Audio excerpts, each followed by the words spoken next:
Mid-engine Corvette chassis reportedly can't handle the power. Thanks to a recent leak of what appears to be, we've seen paperwork that suggests the C8 will be sold as a 2020 model. But while we would have related video, new Corvette delayed because it's too powerful, provided by Fox News.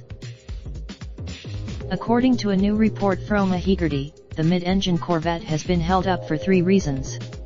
The first matches the third issue, however, might be the most interesting. Supposedly, as for when we'll actually see the mid-engine Corvette, Hegarty theorizes that the big reveal will take place at the National Corvette Museum's 25th anniversary celebration in August. And while the 1000 follow MSN Auto's Onanda.